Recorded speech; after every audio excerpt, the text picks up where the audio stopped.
Thank you so much for being here. We're so happy to be here.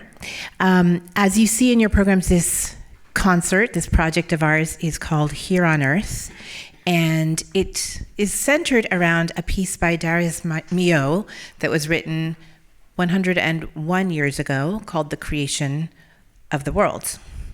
And I know that there is some debate about how the world was created, so we're not going into that at all. But we will tell you how this project was created.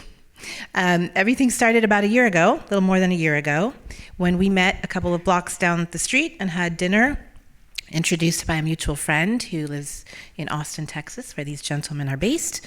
And we started talking about making something together. And it's been a long and wonderful year of creating this project. So we will be sharing music that sort of expresses all kinds of perspectives on this planet of ours, beginning with a piece by Jake Heggie. That's my cue. Okay, so we're going to start with a piece by Jake Heggie titled Earthrise. And one of the things that we've always tried to do, but has been very special with this project, is to find the layers and the threads that pull through each piece and each specific thing that we've selected for you tonight. And so Earthrise is actually the title of a photograph, which I'm more than certain almost everybody here has seen. It is the most viewed photograph in history, and it was taken in 1968, and it is that beautiful full-color photograph of the Earth from the moon. And in 2018 was the 50th anniversary of that photograph, and we're privileged enough to call the gentleman who took that photograph one of our friends. And that's the astronaut Bill Anders of Apollo 8. And so in 2018, Jake Heggie was commissioned to write this particular piece. One of the pivotal things that happened, which actually created this photograph, was that as late as December 10th, 1968, the world believed that Russia was going to land a man on the moon by the end of the year.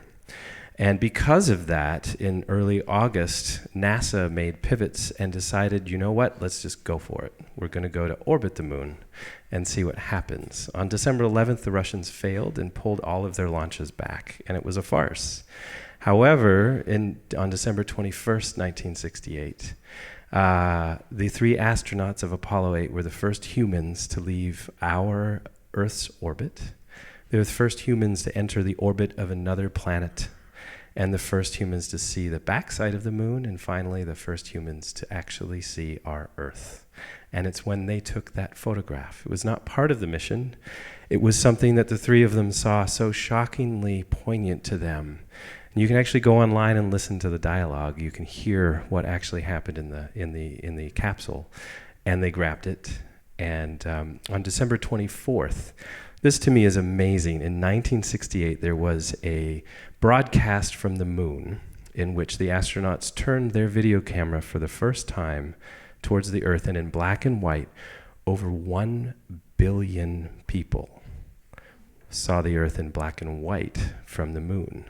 You think in 1968 how challenging that was to get to a TV and how momentous that was. And that photograph and that moment in our history turned the tide of 1968, and to many historians saved the year. And it was a poignant moment for us to then believe in Earth's reality and to see her for all of the beauty that she is. Now, I love this final quote of Bill Anders. We went to the moon to explore and found that the most valuable thing we have is our Earth. This is Jake Heggie's Earthrise.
The next work is also by a wonderful living composer, Caroline Shaw.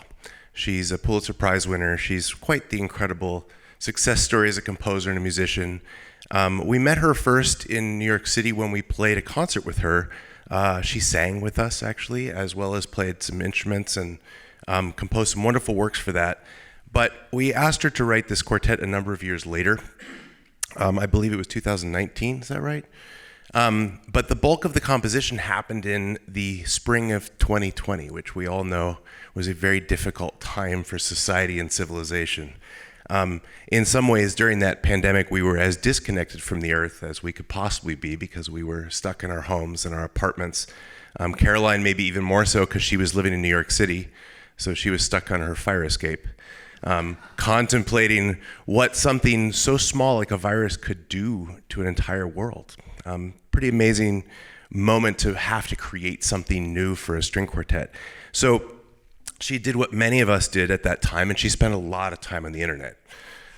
Twitter in particular, and she discovered a young author. Actually, he's not that young. He's a former radio personality and TV producer turned author named T.R. Darling.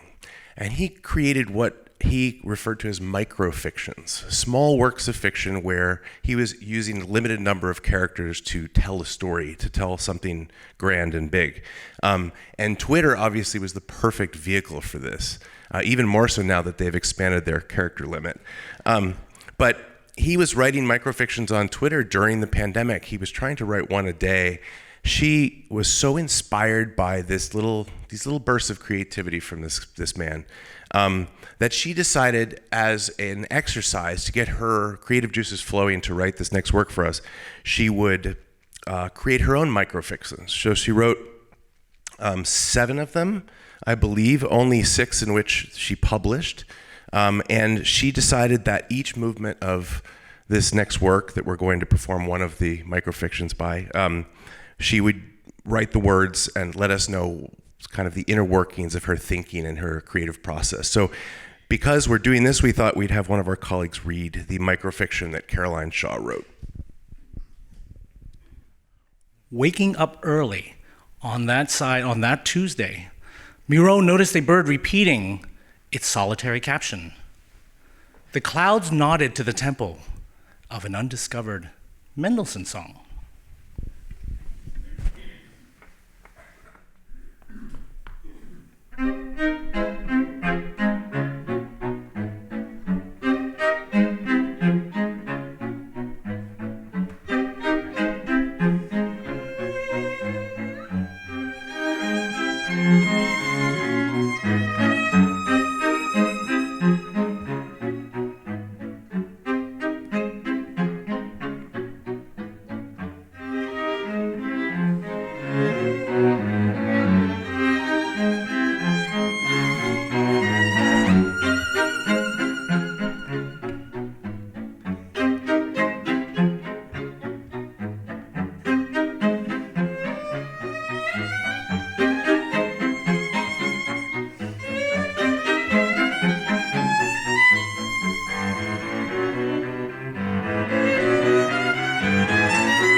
Things that we found when we started gathering all the nature music, all the earth music, is that also nature can be a metaphor for many things. This sunrise thing is always a metaphor for new chances and hope and the dawn of a new day. And I think that has really compelled composers across centuries because there's always a lot of darkness, so we are always hoping for some light.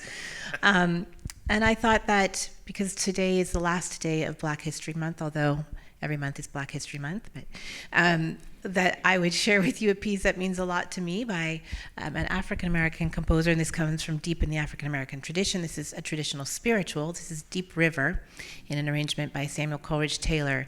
And in this case, the river represents not just a body of water, but also a thing that, a body that you must cross over to get to a better place, whether that is in this world or the next.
Is anyone familiar with the piece La création du monde? Yeah, well, it's such an interesting composition for so many reasons. Where to start? Written in 1923 by Milhaud, who was a French composer, who was living in Paris but had spent time here in the States in the 1920s and had become, it's fair to say, obsessed with jazz. Obsessed, definitely obsessed. Well, it was interesting because as a young man, Milhaud traveled quite a bit. And before he discovered jazz, he actually was an attaché to Brazil. And one of his first compositions is a celebration of Brazilian folk music, which in the 19-teens in Paris, this is completely unknown and very interesting. And I think for this piece, he was very actually inspired by his time in Harlem. He actually spent several months in Harlem listening to some of the jazz greats of the time. Yes. It's so funny when you read about that time. I mean, people came here from Europe to listen to this music, so many composers. And it's interesting to me because it's just a couple of decades before that if you were any kind of a serious American composer, you needed to go over there. Right, exactly. You had to go to Europe rather than Europe coming to us or coming here. Yeah. You know, it's a very interesting piece, too, not only for the jazz influence, but he chose, when he was discussing in like the ballet narrative, to turn to African creation myths from West Africa as the images and as the different parts of the story unfolding, which also I think was maybe one of the first times you would have seen that in the Parisian ballet stage. Yes, I think so. 1920s. So he came here in 1922 and he went back, and I think he had already started working on this ballet, but it was a ballet with Diaghilev, and the inspiration, the plot has to do with these African creation myths.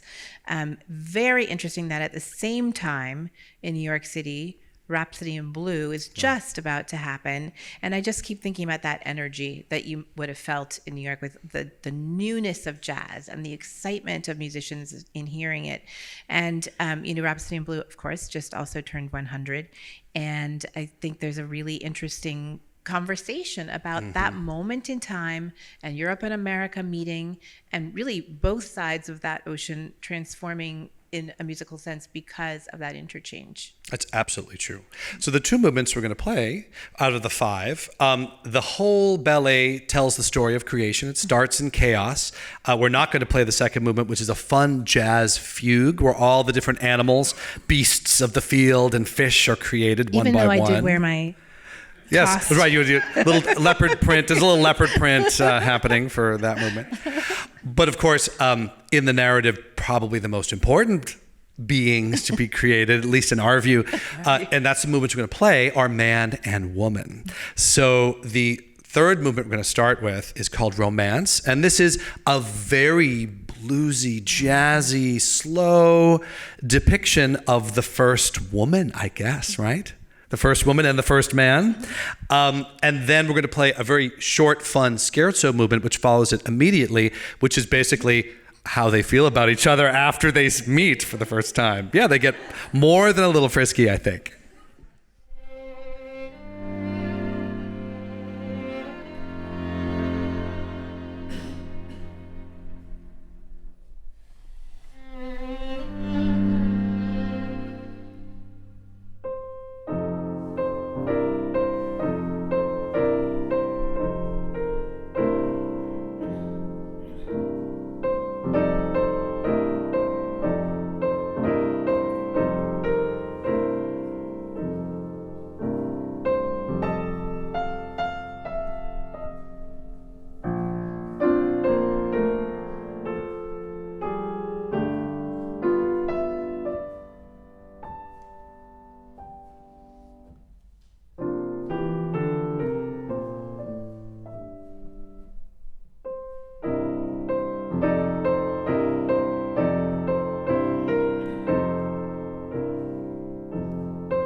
moment when we started talking about, well, we have all this music by Miró and Jake Heggie and Haydn and Beethoven, but there's got to be some popular tune that, speaks to this earth of ours. And I remember one day, Will and I were on a text thread that got increasingly silly. We had a lot of friends. We had a lot of fun. And the quartet was feeding into it, too. Yeah, it got very out of control. I wish I remembered some of the ridiculous things we were coming up with, but they were entirely inappropriate. But then we did find the song that I think speaks to many things and our common experience of being human here on this earth. And that song is What a Wonderful World, of course. And we delve into it, we immerse ourselves in the profound beauty and fragility of our planet. And as I pondered the project, I realized that music is one of those things that transports us into a realm where art and nature intertwine, igniting a sense of wonder and reverence for the earth. So thank you all for being here to celebrate the splendor of our world and ponder our interconnectedness with it. And this is What a Wonderful World.